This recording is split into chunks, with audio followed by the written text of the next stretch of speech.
This is my people. I greet you all. You know, in the recent past, a very tragic incident happened in Edo State, Uromi to be precise, where some allegedly to be kidnappers were lynched in Uromi and they were burnt alive. So, the moment the incident happened, it was all over the internet and the social media, all over the social media, the print media, and everywhere in the Federal Republic of Nigeria, including in the Western world, that innocent hunters were lynched and pied in Uromi.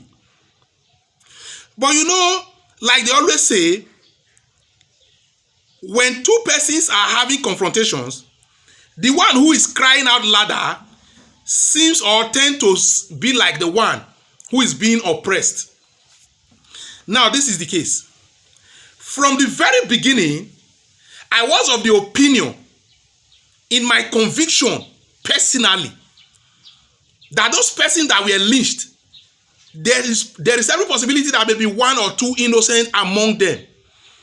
But the majority of them were actually guilty of what they were accused of.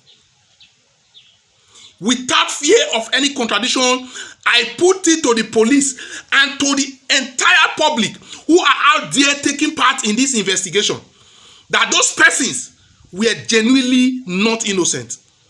Now look at the news. Look at the news today. It is on Vanguard News that some of those persons that were lynched were actually identified by the indigenes and the villagers as some of the kidnappers they have encountered. These are people who have paid ransom countless number of times, who have encountered these people firsthand countless number of times. So if there be possibility that one or two or three of them were identified as the criminal they have encountered before in the bush, how innocent are the others? One thing I want to say, this investigation must not be swept under carpet or done in the darkness. We've heard several messages from Kano and other parts of the north where this person supposedly came from. No problem. In the course of this investigation, I want to believe and hope that the words of the indigenous people of Uromi, who are first-hand sufferer of this mayhem by these so-called headers and kidnappers, will be put into contest. And above that, I also want to say, we don't want to only know that they were going to Kano. We want to also know, since they said they were coming from River State or thereabout, I don't care. But where they said to have been coming from, we want to take the investigation down to that place to know where they actually stay. You cannot just tell me they were living in the bush.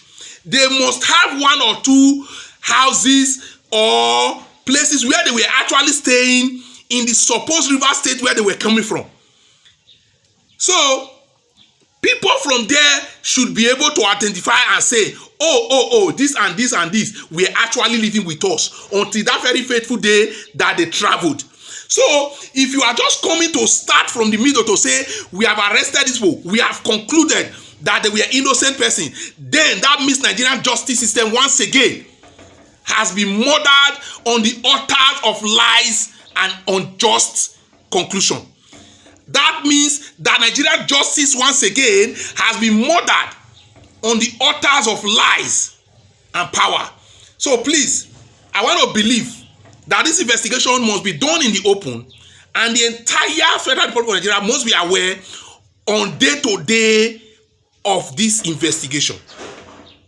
So please, to the general public out there, if it is a fact that some of these persons were actually identified by the people of Uromi before they were lynched, which means they were never innocent of the accusation, please share this video. If you are seeing this video for the first time, please share it and let others see it.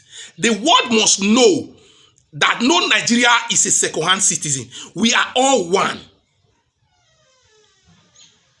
So we should be treated equally. I will stop here for now. I greet you, my people. May your days be long.